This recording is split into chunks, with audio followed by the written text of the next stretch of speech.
What's going on, ESGN Nation, and welcome back to another episode of the Highland Scotties here on Scotties Sports Talk, episode number 56 here on NCAA Football 14, as we just got done seeing our boys there in that last previous episode beat the Oregon Ducks in a final score of 56-24, and now Oregon's now ranked at number 14 in the nation, dropping down some from number 11. Obviously, and of course we're still at number 2 there. Take a look at the top 25 here. Michigan State adds, of course, top of the mark there at number 1, and of course they're taking on this week as they had a nice game against Northwestern, 38-25. This week they'll be taking on another top 25 matchup here. They'll be taking on Notre Dame. As we take a look at the rest of the list there, Auburn lost that game 42-34 against LSU. Now LSU is now shot up the rankings up to number 19 as they were unranked last week. So they got a nice little win there. And of course there's some other upsets there. You see that Army West Point there, I believe they got a win and got themselves into the top 25. There you see the guys that left out, Minnesota and Stanford. So as you take a look here at the Big 12, we're going to be our first Big 12 game coming up here. And, of course, everybody else has, at least in our division in the North, have played. BYU, Western Kentucky, West Virginia, and Kansas. Kansas got throttled, of course, by Texas in that one. They're 0-4 right now. They're in the bottom there. And, of course, Texas got 2 big wins coming up, and they got a big game coming up here, I believe, Oklahoma coming up very soon here. Right now they have a 5-0 record. They are perfect overall and in conference play right now, as they have a 5-star prestige program along just with Oklahoma. They're at 4-0 and they're 2-0 for the record, for their conference record. And of course, Oklahoma State, TCU, Texas Tech, and University of Texas San Antonio, better known as UTSA, the Roadrunners there, they have not played a conference game just quite yet. So there you see the overall standings right now, obviously. Texas has played 1 or 2 more games more than everybody else that's undefeated. BYU 4-1 right now, looking pretty good. That'll be our last game of the season, obviously. That's our rival, at least in this series for right now. And then, of course, take a look there at Conference USA. This is our sister conference, and there you see Baylor. They are pretty good. They want to get back in the Big 12 there. They're 2-1 right now. Iowa State, not so good right now. They have been kind of wishy-washy right now. Iowa State right now, 2-2 right now, and they have not played a conference game just quite yet. And there you see the rest of the Conference USA overall. At least these are the overall standings right now in their conference. Now, conference-wise in the East there in the Conference USA, you see Florida International, they're at 3-0. And then, of course, Florida Atlantic and Iowa, they're at number 4. With a 2-2 record, and UAB in the back of there at 0-3 overall. Now UTEP right there at the first there at 3-1 record, and then you see Baylor right behind them, 2-1. So Baylor have a good shot here getting back into the Big 12 next season. Of course, we have still 2 or 3 more years left doing this relegation, and then we're going to make a huge change into what we're going to be seeing this NCAA landscape when it comes to conferences here, because we're going to start having some Super 16 conferences, and the Big 12 obviously being one of those conferences doing that. As for the Heisman Trophy, right now still in first place right there is Reed. He still had another monster game. He had 7 touchdowns in that game last week against Oregon. He did throw 2 picks, but that game that he had the week before that, that was just even a better game. I mean, he had 12 total touchdowns in that game when they were playing against the Golden Flash there, and just that really set the mark there for him. And right now he's the overall right now by far with that one game there. He is showing why he should be Heisman this year. But take a look at some of the stats here. Like I said, he's had a really good year. He's only been sacked 8 times this season. 27 touchdowns, 6 interceptions for him. Getting close to 2,000 yards passing here. And, of course, there you see his quarterback rating right there, 220.1. So, for the most part here, he's having a really good season, better than last year. He's a junior red shirt here. Now the question is, if he wins the Heisman, do we let him just go to the NFL? Well, that's totally up to him. Because we made a promise to him. We wanted him to get him the Heisman, and that's what we're trying to do here. But I wouldn't be surprised if maybe he wants to try to go for the Heisman for a second time, try to be a back-to-back Heisman Trophy winner. But that's up to him. I don't make those decisions, if you guys don't know. But when I'm in this series, if the guys want to go, leave early to go pro, I'm going to let them. Unless there's something that I think I can get for them, like the Heisman or some award that they came close to getting. So that's what I try to play as realistic as possible. Because ideally, I think if he wins a Heisman, he obviously is going to be in that top 10, that top 5 pick for that next year's draft. So, but take a look here at some of the numbers there. Godfrey, of course, having a great year. He's he's a true sophomore, true junior right now. I think sophomore. Yeah, he should be either sophomore or junior. Having a great year there. 10 touchdown catches there so far for him, but only 550 yards receiving. As for, of course, Ramirez has the most right there with 819. He has 7 touchdown passes this year, and of course Little with 8, and he has 429 yards passing, or I should say in receiving. But yeah, we're trying to get those guys involved, especially Little, because this is probably his last year. I don't see him coming out next year. I think he's ready to go pro, and he definitely would be probably be a mid, if not late second round pick. I don't see it. I would say early second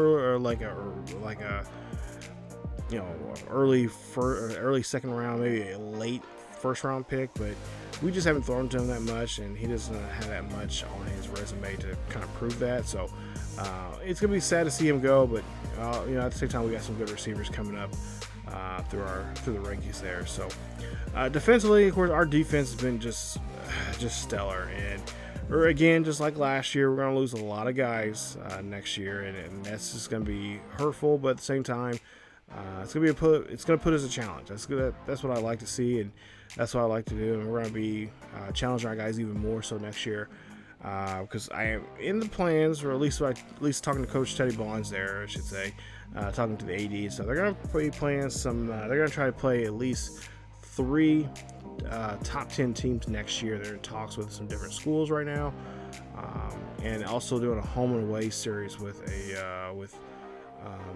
school too. We don't know who that is yet, but they have been in talks for quite some time now, and we could be seeing that also. So stay tuned for that. We'll have news over more about that. But McCall, of course, had 2 great interceptions last week against the Ducks. Both of them could have easily went back, but he has 6 for leading that in that position there in that category. Pope has 4, Blanchard has 2, Owen and Fowler both have 1 apiece. Deflections, there you see Pope has the most deflections. He's becoming a great player for us in that corner position there, with all the other great corners that have came through the walls of the Highland Scotties here. We take a look here.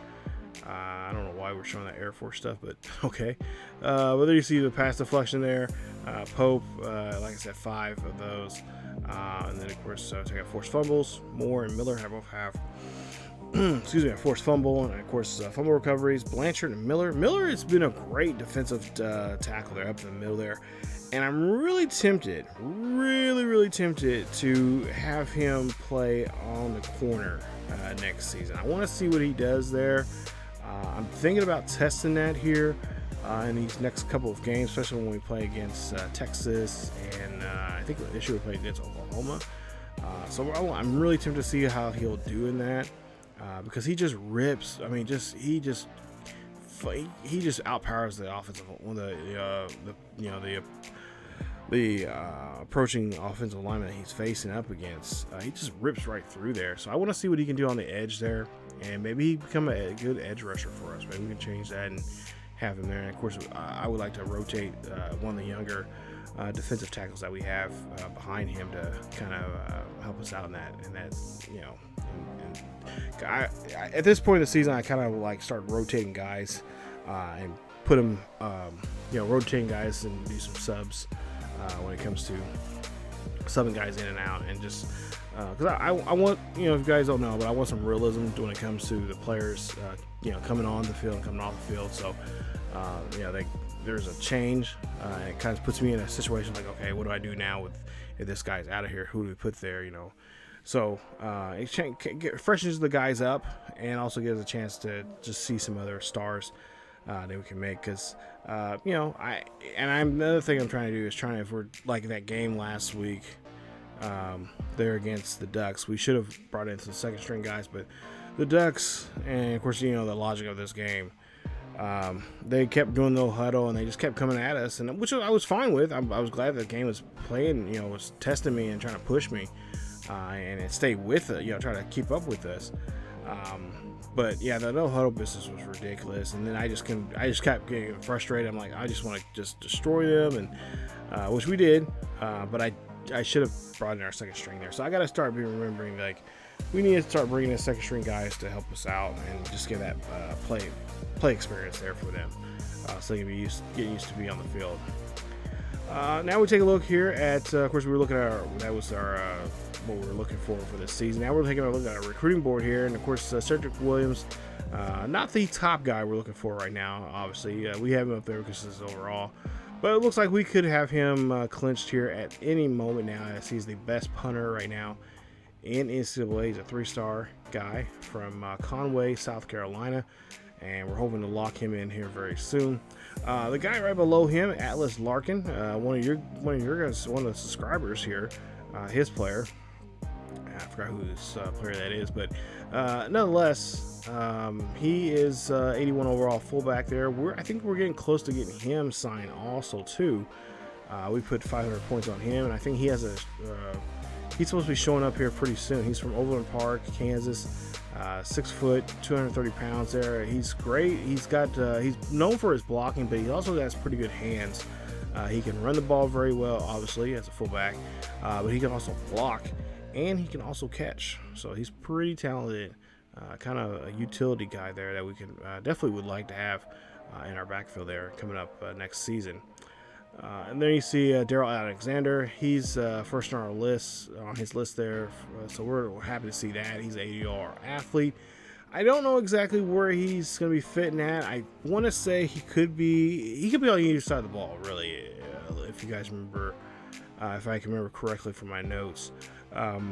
He can play pretty much any side of the ball, offense, defense, but I think since we got so many wide receivers that we're trying to, of course, move some of those wide receivers over to play, corner or safety or something like that, we might end up having him be some kind of safety or corner there for us next year. But we'll have to see how things turn out. You see Bryant there, another kicker there for us. Of course, Matthew Hicks. He looks like he could be very close from our view here. He could be very close to signing for Florida. 4-star athlete from Cincinnati, Ohio. He is the 7th in the tight ends there in the nation. Kalamazoo, Brandon Kennedy from Kalamazoo, Michigan. Number 9 in the defensive tackle or defensive end of a guy. He's a pass rusher. 4-star guy. Could be clinching him at any time. Tyler Bailey. We're looking for a lot of offensive linemen here this year because we need it very, very bad. So we're trying our best to dump a lot of points on those guys. But Bailey, there you see his numbers, and there you see we're going to try our best to really ramp it up here after this week to try to get him signed. But I mean, he's 1,700 points away. I mean, it might be a lost cause here after next week if we just don't really. Or at least give it maybe one more week, and then we can just say, okay, it's a wash. We can't get him. He's too far out. Washington or Blake Johnson from Washington, Missouri. There's another great tight end that we're going after there. Brandon Quinn. There you see the 2 academies there, Naval and the Army, both won him, and we're trying to go after him ourselves. Antonio Tyler, the California guy, there we're trying to go after him. He's a guard. Andrew Barnes. Look like a lot of Big 12s with the exception of Colorado there, trying to go after him, and we're trying to go after him as well. As for Jonathan Walker, the QB, he's 13th. He's a scrambler there. I kind of like his numbers there, and we're definitely trying to go after him. Zach Rodriguez from Parker, Arizona. He's a 4-star center. Great pass blocker there that we recently just put on our board there. And then these last guys here we just recently put up, I think, from brothers on down, or just some newbies here that we put on here, mostly for depth. Not to mention some of these guys are just on our list. Their first, we're the first school on their list. So we're trying to put a few points on there just to kind of keep them hanging around. And then, some of we have offer scholarships too. They haven't took it yet. We're waiting to see what happens. But some of them got a couple of them actually got a couple of visits coming up. So we're going to try to work on getting those guys in there and kind of plug some holes there in some areas that we want to do. Like I said, offensive line is really what we're focusing on. That's what I'm trying to do my best. And of course, we're trying to bring in a quarterback or two just in case, because we do have, obviously, Reed could leave next year, and I think there's another one, Stanford. He can actually leave next year too, so leave early for the draft. But then you see the rest of the guys that we brought in here towards the end there. Justin Collins, another top 10 quarterback there. BYU, of course, Oklahoma State, and LSU trying to go after him. But we have a nice little lead on that. And then, of course, there's some other guys. There's some 3 stars, maybe a couple 2 stars there that we got our eye on. And again, for those guys who are just there for depth and just see if we can bring them in and see what they can do. But like I said, this is going to be a tricky year for us. It's going to be a tricky time because we got a lot of changes going on. Of course, Keith McBride, he recently just signed with us. We'll see his numbers here in just a bit. But that Dunlap and Lawrence Moody, we're trying to get those guys there. They're both 5-star athletes, and we really want to get them. But take a look there. I mean, UCLA or LSU or USC and schools like that are just putting this kid. They're just really doing a good job of just making it far out of reach for us to go after him. Nate Washington, of course, he just recently signed with Texas, so he's an athlete, really good athlete, and obviously he has some really good schools going after him. So fortunately, we won't get him. We'll get him, but we'll see him down the road here, and we'll see if that worked out for him or not. And then, like I said, it's the tackle and the guard there. Keith McBride, the tackle, 76 overall there. Great player, Jim at that. He is now officially joined with the Scotties, so we'll see him. He's going to enroll here pretty soon. He's going to graduate early from high school, so we'll have him in spring ball. And, of course, Lawrence Tisdale, we'll see his numbers here in just a bit. Another kid that has committed to us there. Of course, beat Texas and USC and Georgia and Miami there. So nice to see him sign. He's a 4-star guard, run block there, which is going to be very, very helpful for us just right off the get-go. Because, like I said, we've been looking for those guards. And like I said, they're going to get some experience right off the bat because chances are they'll probably start next season. So, they'll definitely make a good start there as true freshmen. And the sky's going to be the limit there with our offensive line there. It's going to be rough because they got to get used to the adjustments. But at the same time, we want to put a challenge out there. And that's what, talking to Coach Bond, said with it, the unannounced schedule that he's going to announce here. They're going to announce here in a couple of weeks. He wants to put, he wants to make he's throwing a challenge to the not just to his team that he has right now that's going to be here next year, but also to any other future Highland Scotties that want to join the team. And if you guys want to join the team, we'll have a video about that here coming up. Of course, a lot of you probably already know already, but if you want to join the team, all you have to do is go to our Discord, follow our section which says Create a Player, and just follow that thing on there for the Highland Scotties there. So. But coming up in the next video, it will be against UTSA. And ironically enough, I have a UTSA Dynasty on our Twitch. So definitely check us out on Twitch. We live stream there on Thursday, Friday, and Saturday nights at 10 p.m. Central. We occasionally live stream that series.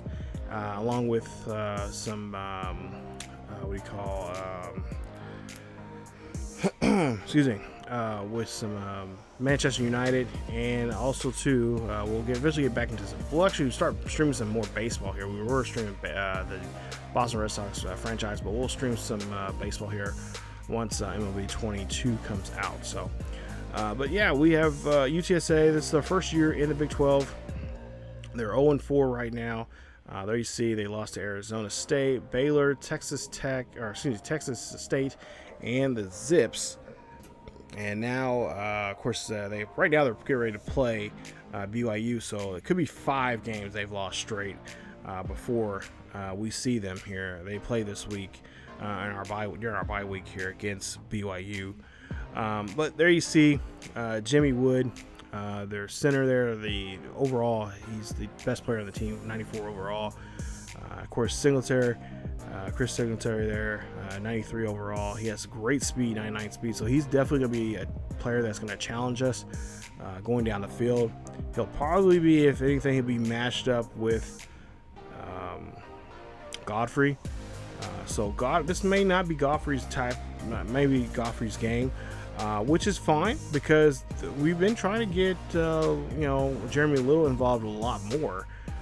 So if we have if he stays busy with Godfrey, then we can see a lot more opportunities here, obviously, to Little, and get him involved and get him in a lot of catches and get him shots at getting in the end zone there. So this might actually work out in that sense. Not to mention, kind of throw off Godfrey, because Godfrey's been on fire late, really, truly, he has been. And he's been a great player for us, and that's definitely one of the wide receivers I'm really going to be upset about if he, because he's eligible after this season. He's eligible to leave, so if he does leave, it's going to be rough. It's going to be really tough. But I'm going to try my best to, he's one of those players I'm going to try to convince. If we can't convince him, then, obviously we'll just let it go. But he put up some pretty good numbers here. I mean, is he ready for the pros? Yeah, obviously, yes, he's ready. I think he's ready, but if we can convince him to stay around and whatnot, especially if he can win the wide receiver trophies this year, I would love to see him try to go run it back and try to do it again. So,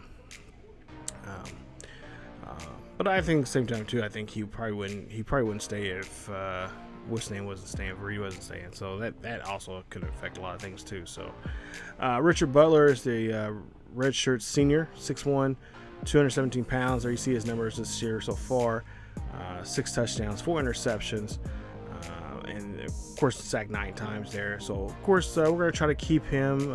I know something about UTSA. They have a really good playbook. They know how to run it.